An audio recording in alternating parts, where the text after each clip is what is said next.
자, 우리 성도님들 그동안 잘 지내셨습니까? 오늘부터는 성령론에 대해서 말씀드리겠습니다.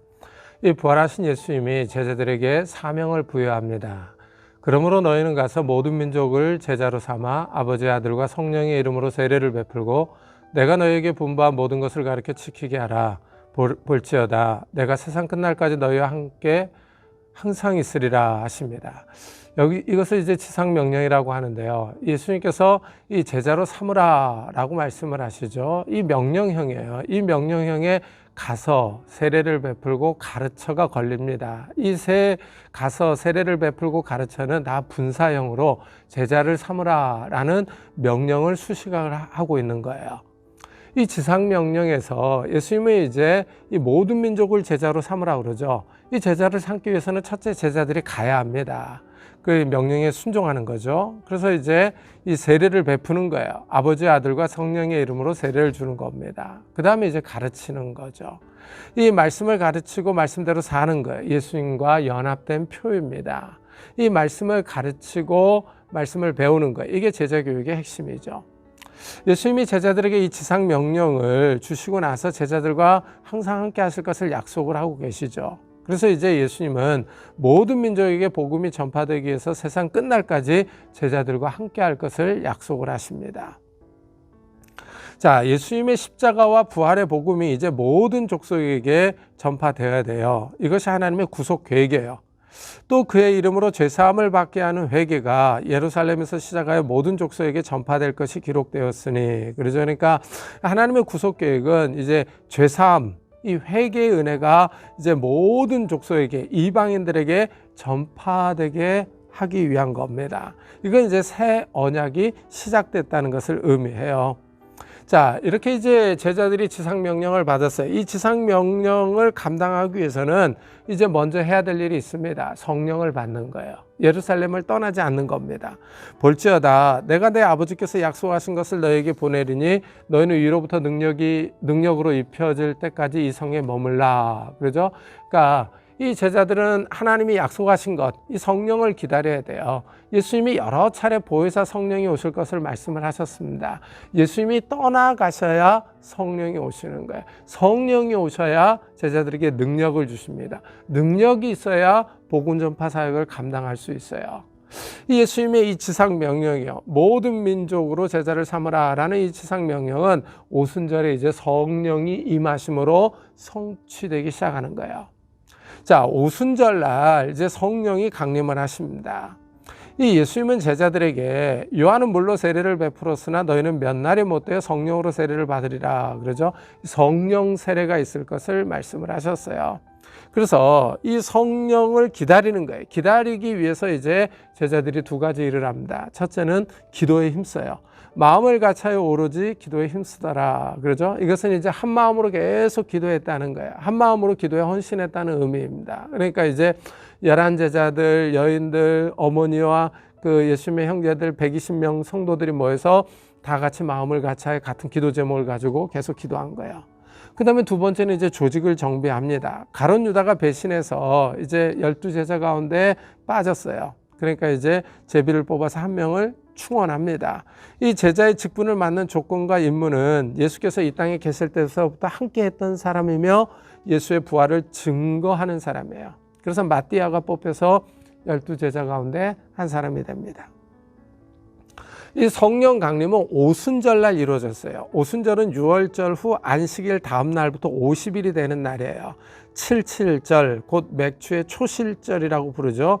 이것은 이 처음 익은 열매를 드리는 날인데 밀추수의 첫 열매를 하나님께 드리는 날이에요. 오순절에 하나님이 약속하신 성령이 임했다는 것은 성령께서 이제 구원의 일을 시작하신다는 의미에 추수를 하시는 거죠. 예수님께서 십자가와 부활 사건을 통해서 구원의 토대를 마련하셨어요. 이제 예수 그리스도를 주로 믿고 이 죄를 회개하며 예수님을 구세주로 고백하는 사람들이요, 이 사람들이 이제 구원받는 거죠. 성령께서 이제 이 이방인들을 추수하기를 시작하라는 거예요. 이 사역이 이제 예루살렘에서부터 시작해서 땅 끝까지 퍼져나가는 거죠. 오순절에 120명의 성도들이 모였어요. 이때 이제 성령께서 임하십니다. 성령 강림은 크게 세 가지 현상으로 나타났어요. 첫째, 이 성령 강림은 귀로 들을 수 있었어요. 호련히 하늘로부터 급하고 강한 바람 같은 소리가 있어 그들이 앉은 온 집에 가득하며, 그러죠. 들을 수 있는 현상은 하늘로부터 급하고 강한 바람 같은 소리입니다. 성령이 임하시며 바람 소리를 동반했습니다. 예수님은 니고데모와 대화하실 때 이 성령을 바람에 비유하기도 하셨어요. 이 바람 소리는 엘리야 사건을 기억나기도 합니다. 엘리야가 이세벨의 위협을 받고 호렙산으로 도망을 갔어요. 호렙산에서 하나님이 엘리야에게 나타나는데 이 여호와께서 지나가시는데 크고 강한 바람이 산을 가르고 바위를 부순다라고 말을 하고 있죠. 그래서 이 바람이요, 하나님께서 나타나실 때 신연의 동반 현상 가운데 하나입니다. 그 다음에 두 번째, 이 성령 강림은 눈으로 볼 수 있게 임했어요. 마치 불에 혀같이 갈라지는 것들이 그들에게 보여 각 사람 위에 하나씩 임하여 있더니, 그러죠. 성령의 강림이요, 불과 같이 임하는 거예요. 이 구약에서 여호와 하나님이 시내 산에서 불과 구름 가운데 이스라엘 백성이 보는 앞에서 임하셨습니다. 이때 이제 하나님이 나타나시는데 동반 현상들이 있어요. 우레, 번개, 빽빽한 구름, 나팔 소리, 연기, 불이 나타났죠. 그래서 구약을 보면 하나님이 임하실 때 불이 자주 나타나요. 엘리야가 호렙산에서 하나님을 만날 때 먼저 크고 강한 바람과 지진 후에 불이 있었습니다. 이래서 이 성경은 하나님을 불로 묘사를 해요. 모세는 하나님을 소멸하는 불로 묘사를 합니다. 시편 기자도 하나님의 입에서 불이 나온다 그러죠. 에스겔은 보좌에 앉으신 하나님을 그 허리 위의 모양은 단쇠 같아서 그 속과 주위가 불 같고 내가 보니 그 허리 아래의 모양도 불 같아서 사방으로 광채가 나며, 그러죠. 이렇게 이 성경은 하나님을 불로 묘사를 해요. 다니엘도 하나님이 앉은 보좌는 불이며 하나님 앞에서 불이 나온다 하고 설명을 합니다. 이런 사실들을 고려해 보면은요, 이 성령이 불과 같이 임하셨다는 것은 성령께서 하나님이시라는 것을 보여주는 거예요. 하나님이 나타나는 거죠. 이 세례 요한은 뒤에 오실 예수님을 증거하면서 그는 성령과 불로 세례를 준다 그러죠. 이 성령과 불이 평행을 이루며 나타난다는 사실에 주목을 해야 됩니다. 세 번째는 성령이 임하시면 120명의 사람들에게 영향을 미칩니다. 특이하게 성령은 불의 혀같이 갈라져서 120명 각 사람 위에 임합니다. 성령이 각 사람 위에 임하자 120명의 제자들이 각 나라의 방언을 말하기 시작을 합니다. 그들이 다 성령의 충만함을 받고 성령이 말하게 하심을 따라 다른 언어들로 말하기를 시작하니라. 성령 세례요, 성령 충만함으로 나타났고 각 나라의 방언을 말하는 기적을 일으켰습니다.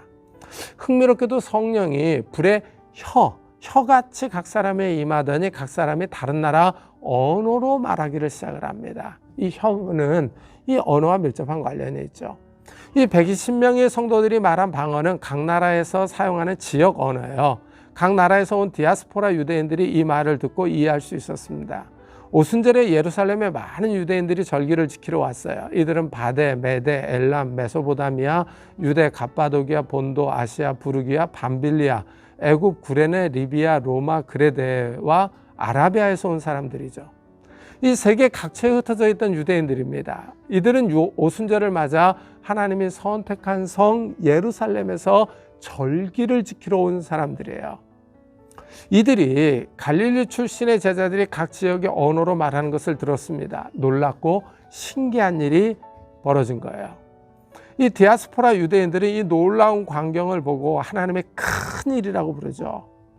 하지만 모든 사람이 이 일을 하나님이 하신 일로 생각한 건 아닙니다. 어떤 사람들은 제자들을 향하여 사술에 취했다, 이렇게 조롱을 했죠. 자, 오순절날 성령이 임하자 이 각 지역 방언을 말하기를 시작을 했어요. 이 사건이 이제 바벨탑 사건하고 대조를 이루는 거예요. 인간들이 모여서 하늘에 닿는 탑을 쌓으려고 하죠. 하나님은 땅에 충만하라 그랬는데 이 땅의 흩어짐을 면하기 위해서 이 바벨탑을 쌓았습니다. 그러자 하나님이 내려오셔서 인간의 일을 방해하세요. 언어를 서로 다르게 합니다. 이 바벨탑 사건으로 언어의 혼잡이 왔어요. 이래서 사람들이 서로 의사소통을 할 수 없게 되자 이 바벨탑을 쌓으려는 시도가 멈추고 이 사람들이 흩어졌죠. 그러나 오순절에 성령이 임하시자 제자들이 다른 지역의 언어를 해요. 서로 다른 지역에 사는 사람들끼리 의사소통이 이루어지는 거예요. 언어의 장벽을 넘어가는 거죠. 성령의 능력으로 언어의 장벽이 무너지는 겁니다. 이래서 이 복음이 이제 언어의 장벽을 넘어서 땅끝까지 전해지는 거예요. 참 이것을 보면 상당히 흥미롭죠. 이래서 선교사들이 보면은 그 나라로 가려고 할 때 가장 먼저 하는 게 뭡니까? 그 지역의 언어를 배우는 거예요. 그래서 그 지역 언어로 복음을 전하는 이런 모습을 볼 수가 있습니다. 자, 오순절에 성령이 임하니까 제자들이 지역 방언을 했어요. 이 방언은 고린도전서 14장에 나오는 방언과 좀 다르죠. 성격이 다릅니다. 왜냐하면 고린도전서 14장에 나오는 방언은 이 개인이 하나님께 기도하는 언어이기 때문이죠. 오늘은 오순절 성령 강림 사건을 같이 살펴봤는데 이 사건을 앞으로 2번 더 계속 설명을 드리도록 하겠습니다.